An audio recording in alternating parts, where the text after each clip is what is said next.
Love your enemies. Do good to those who hate you. Bless those who curse you. If anyone strikes you, turn the other cheek. If anyone takes your coat away, withhold not even your shirt. Give to everyone who begs. In the name of the Father, and the Son, and the Holy Spirit. Please be seated. For those who were not here at the beginning of the service, I will reiterate what I said about the stole that I'm wearing, once I fix my mark.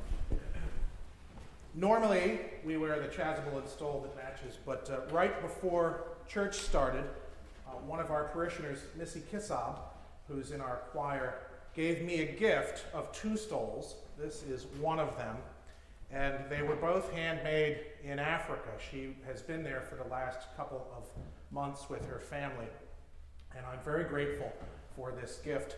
And it is Black History Month, so it seems appropriate to wear this as well. And so thank you, Missy, who's back there somewhere. Yes, thank you. I will say it's a rare day that I will change my outfit.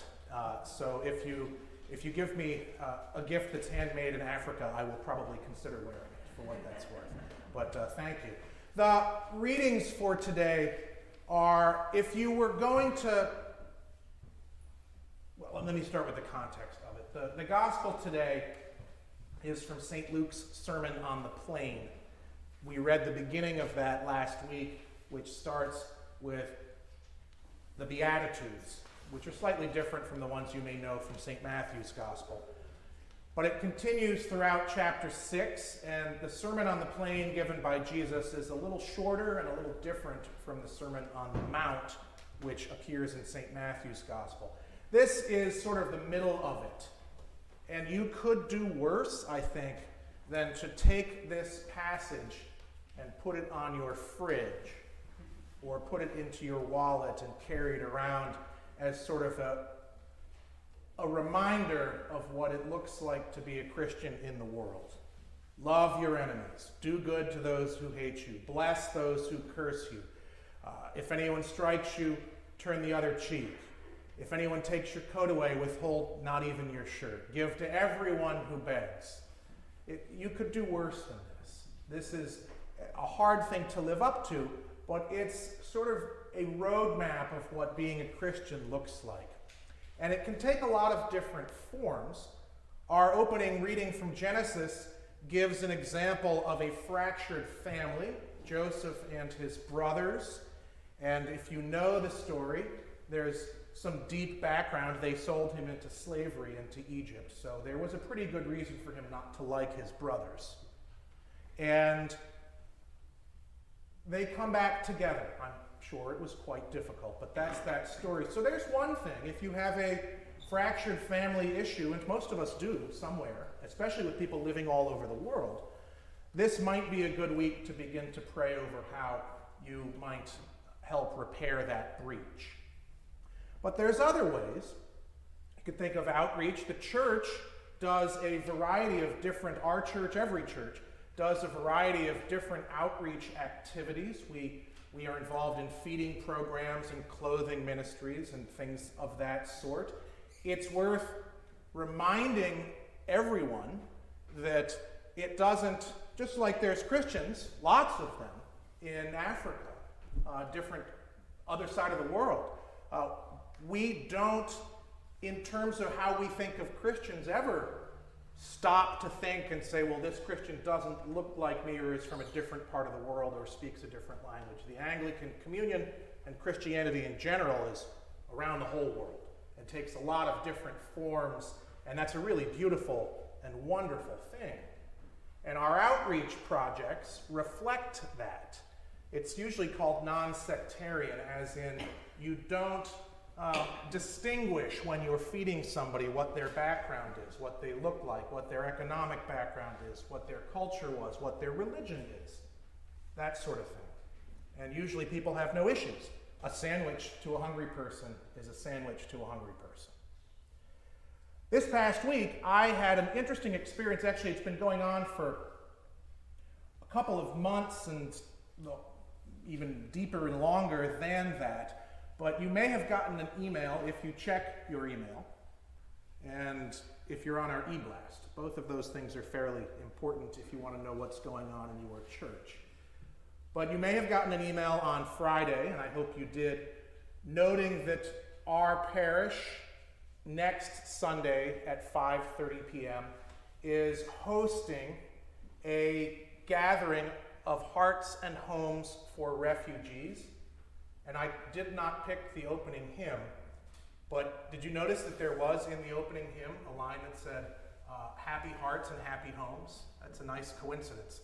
But next Sunday at 5:30 p.m., we're hosting a conversation and volunteer opportunity to learn a little bit more about hearts and homes for refugees and also to volunteer. And I want to give you a little background on this. Hearts and Homes for Refugees came out of Pelham. I think most of you know it. And it's an organization that helps to resettle refugees.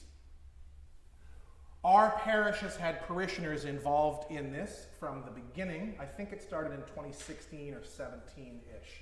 But we've been involved in this in a variety of ways, helping out where needed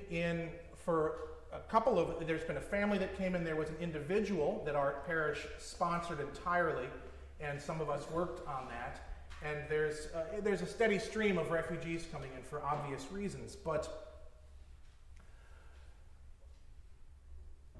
if you look at the email that came out, what's interesting is that every single house of worship in Pelham is listed on it. And that's not insignificant. We had a clergy meeting on Thursday at lunch of all of us there and talked about it. And it's not to say that the churches are doing this. What it is to say that the churches have people that are doing this. And all of the churches are inviting their people, and the synagogue, all of the houses of worship are inviting people to come and learn a little bit more. And I hope you'll come, but I want to say a couple of things. The Pelham Jewish Center is driving this. They are driving the bus on this. They wanted to do this. They also wanted to make sure that it was an interfaith opportunity for all of us in Pelham, if we could, to get involved in. And I think it speaks some volumes about that reality. If you think of the scriptures, the Jewish story is a story of seeking refuge from another place, right? We get the story in Genesis where Joseph and his brothers reunite. You know how it keeps going. They settle there. There's a famine. They spend the next 400 years in Egypt.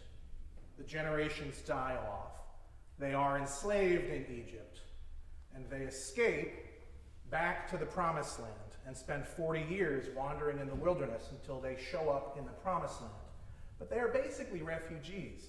And I think it speaks enormously that the PJC, the Pelham Jewish Center, is running this. And I think it's a heavy reminder for us that our tradition includes those same background stories, but we also have one with Jesus. We just finished Christmas. And you may remember the Christmas story has a parallel to this. Herod goes bonkers and tries to kill everybody under age 2, and the Holy Family escapes, overseen by Joseph, to Egypt, where they are refugees, and then they come back to Nazareth and resettle up there. So it's a story that is part of our heritage as well. Now, I have some experience, not tons, but I have some. We worked one-on-one with a refugee several years ago, and it is a mix of challenging and very fulfilling work. You know you're doing God's work. You know it. And it doesn't matter where the person came from or what the background is, because you know that this person desperately needs help. But it's hard work. And the reason it's hard work is, I think, 3 things. There's an obvious reality, number one, that this isn't a vacation for this person. This wasn't a planned move. When you are a refugee, you don't even know where you're going to end up. You just pick up and go. You get out as fast as you can, and you end up wherever the heck you end up. There was no plan to end up in the Northeast in the United States. That's the way it played out. It's not like my pilgrimage to Israel, where I've been shopping and preparing lists and looking for things in advance. There is none of that. And on top of that, there's complications around language and around the reality that this person or these people often, almost always, arrive not only with no knowledge of where they are, but nothing at all. At all. And so a refugee, any refugee, is completely reliant on the community that he or she or they lands in. That's number one. That is a significant challenge. It is a heavy lift. Financially, time-wise, in every way it's a heavy lift. But I think often people forget about a second part, which is there's a significant cultural difference. And people don't always think about that. Let me give you a couple of examples. In not just language, not just religion, but cultural. In some places, in the US, in Westchester County, it is not abnormal. You guys don't even bat an eye when Susan Harris comes in and is our priest for a Sunday. It's not abnormal to have a priest who's a woman. It's not abnormal to have a boss who's a woman. It's not abnormal for people that are gay or straight or anything to be running things. Try that in other countries. And I don't mean to say that it's just this is a different thing. It's really a challenging thing. And I'll use the issue of a woman leadership thing. That's hard if you come from a culture that women are not in leadership roles. That's hard for men and for women coming from those cultures. It's really challenging. So the cultural component is so challenging, it's its own thing. And then there's the third part, which is that for all sorts of reasons that do make sense on paper, sometimes, and do make sense in our heads sometimes when we've gotten a little bit fed up with things. People don't like refugees coming into their communities. People don't like other people that are different coming into their communities. Things change. There's somebody there that's different. It's a new, all sorts of things. People generally don't like that. And so when you get involved in any refugee ministry, you're up against your own culture, which doesn't always want to support the work. And so that's another reality. Now, I would say that our gospel today certainly answers all three of those things. Despite the challenge of giving the extra shirt, going the extra mile, Jesus says to do it. Despite the reality of the cultural difference, and you know the Good Samaritan story, which is also from St. Luke. Those things don't matter in terms of who you love and how you practice that charity. And the background on whether or not people like this or not, Jesus doesn't really care about that. He wants you to do this anyway. So all of that is to say, I do hope that you can come next Sunday at 5:30 p.m. It will be a true interfaith gathering. There will be people from, I assume, every house of worship in town. Many of us won't have any idea what we're getting into. Many of us won't be able to volunteer. But I think it's worth listening and finding out a little more. And I think it's worth seeing if maybe you can volunteer there and help someone. And if you can't, and I recognize our schedules are busy, and surprise, this is in a week. So if you can't come, you can always learn more in other ways, but you can certainly offer your prayers. That whole business of thoughts and prayers that kind of got thrown under the bus, unfortunately, a few years ago. Oh, thoughts and prayers are bad. No, they're not. If something is on your mind and you're praying about it, that's a start. That gets you moving. That gets the Holy Spirit a little bit of room inside of you to actually make a difference in something. And it might not be what you're thinking about or praying about. It might arise in some other way. You might be praying about refugees and then be reminded that you've got a terribly fractured family. Oh, by the way, Father Matt started the sermon with that reference. It might be that you're praying about this. So I invite you to do really only three things. Have an open mind on this because it's part of our background as Christians.